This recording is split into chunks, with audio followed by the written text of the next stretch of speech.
We live in the age of nostalgia, reboots, and sequels. So we've grown accustomed to spending a lot of time with certain characters. James Bond has continued on through nearly 60 years, with multiple actors ordering their martinis. The modern-day equivalent to Hamlet, Batman, has been recast 6 times in the last 30 years. We're now on our 3rd Spider-Man, and John Krasinski is the 5th Jack Ryan. You get the point. However, there are some characters who are, let's say, sacred. No one else can fill their shoes. Harrison Ford is Han Solo. You can't just replace him with some dude named Alden, right? Yet this unfortunately means that we as an audience have to sometimes wait a long time to see some of our favorite icons finally make their return to the screen. I'm Gareth from Whatculture.com, and here are 10 ridiculously long periods between movie character appearances. Number 10. Kurt Russell as Snake Plissken, 15 years.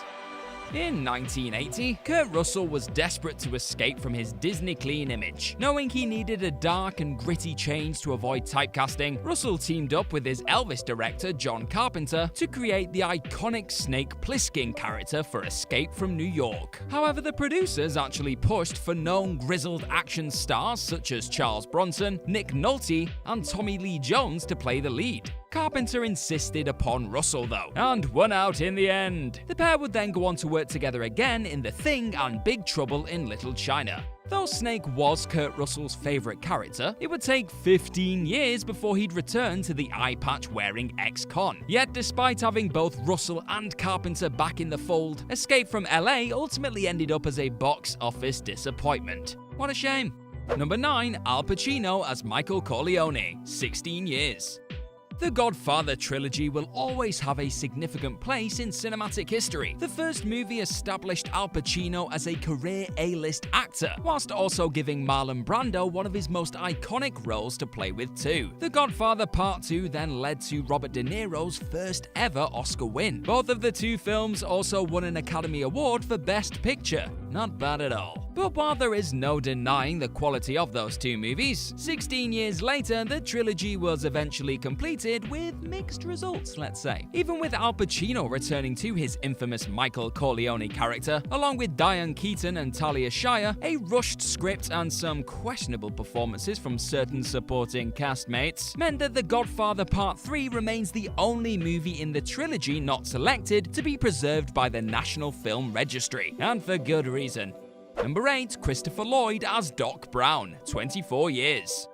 Since his first role in One Flew Over the Cuckoo's Nest, Christopher Lloyd has played many memorable characters. Jim Ignatowski in Taxi, Judge Doom in Who Framed Roger Rabbit, and Charlie Wilcox in Suburban Commando. Okay, maybe not the last one so much. But the one character that people most recognize Lloyd for is undoubtedly Doc Brown, from the Back to the Future franchise. Lloyd first played the loony inventor in 1985, then came back for the sequels in 89 and 90. So it was a bit of a surprise when the Doc suddenly showed up a whopping 24 years later in Seth MacFarlane's comedy western A Million Ways to Die in the West. Well, it should have been a surprise, but one of the trailers actually gave away the cameo before the movie came out. Number 7. Ben Stiller as Hal L, 24 years. It's well known that Adam Sandler likes to cast people he's worked with before, including close friends. So anyone tuning into Hubie Halloween might not have actually realized the significance of comedy legend Ben Stiller showing up in the opening scene of the movie. If Stiller's character's distinct handlebar mustache seemed a tad familiar in the Halloween-themed flick, that's because the well-known comedy actor was actually reprising his Nurse Hal character from another Sandler classic in Happy Gilmore. 24 years later. Abuse one too many old ladies in a nursing home, and it pretty much looks like your career options dwindle down to insane asylum orderly. Though one does have to wonder if he'll even keep that job now. Number 6. Sylvester Stallone as Rocky Balboa, 26 years.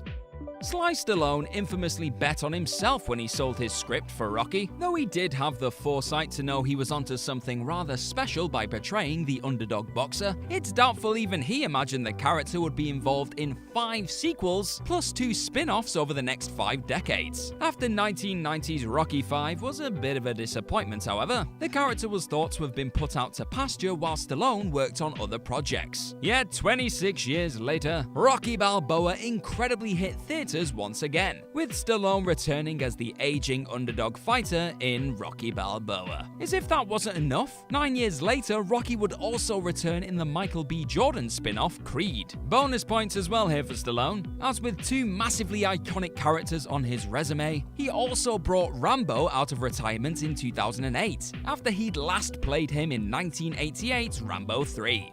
Number 5. Karen Allen as Marion Ravenwood, 27 years.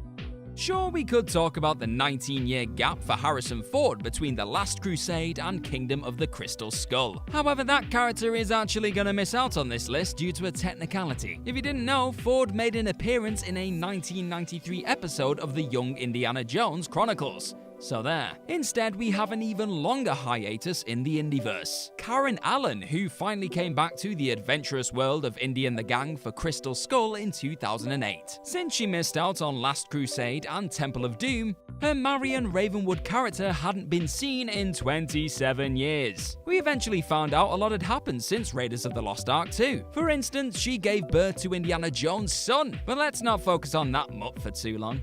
Number 4. Linda Hamilton as Sarah Connor, 28 years.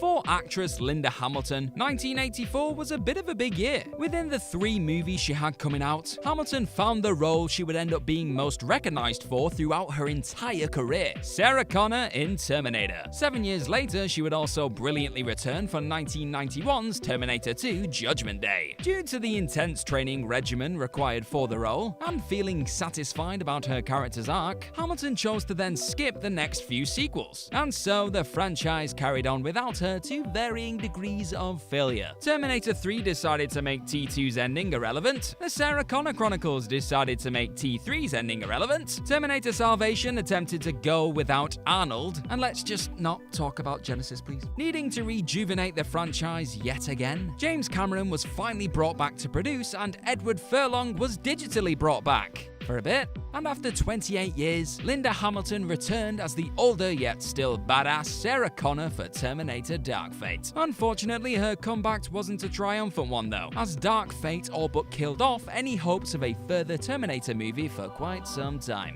Number 3. Alex Winter and Keanu Reeves as Bill and Ted, 29 years.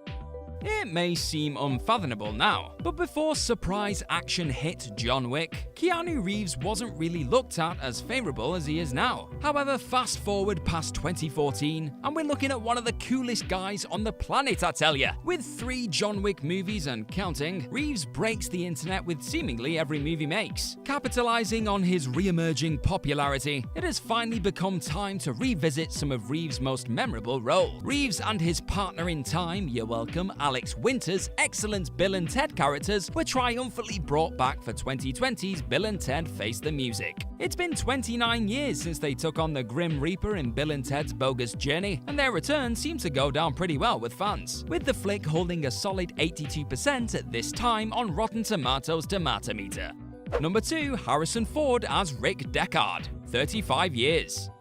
In 1982, Harrison Ford had solidified himself as an A-list leading man with the likes of Star Wars and Indiana Jones on his resume. Director Ridley Scott had already made a name for himself with Alien and The Duelist too. Combining the two obviously was a recipe for box office gold, right? Fast forward through multiple releases, director's cuts, and final cuts, and we now know that their eventual collaboration, Blade Runner, did not actually end up lighting up cinema theaters in the way we imagined. However, it did eventually establish itself as one of the most beloved cult classics in sci-fi history. After a mighty amount of time had passed since that underwhelming theatrical release, however, Ridley Scott finally decided to return for a sequel, though he turned the directorial duties over to Sicario and Arrival director Denis Villeneuve. With Harrison Ford agreeing to sign back on as well, audiences were treated to the return of Rick Deckard after 35 years with Blade Runner 2049. So it's just a bit of a shame that 2049 also eventually underperformed at the box office. Damn it, guys! Number 1. Everyone in Star Wars, up to 36 years. When you have a beloved franchise that has been ongoing since 1977, there's always a good chance quite a few iconic characters will be brought back into the fold further down the line, especially when the Star Wars sequel trilogy decided to go all in on nostalgia. First, we start with the big three: Carrie Fisher, Harrison Ford, and Mark Hamill. Last seen in Return of the Jedi in 1983, Leia, Han, and Luke all returned for 2015's Force Awakens. Peter Mayhew's Chewbacca also disappeared after Episode 6, until reappearing earlier than his other original trilogy pals in 2005's Episode 3. Though divisive in how he was brought back, it was also pretty cool to see Ian McDiarmid return as Emperor Palpatine in The Rise of Skywalker, 14 years after Revenge of the Sith. Until he opened his mouth, that is. And the longest gap of them all, Billy D. Williams returning as Lando Calrissian in Rise of Skywalker after 36 years, to do pretty much nothing. It's a good thing excessive nostalgia regularly leads to critical and box office success, right? Right?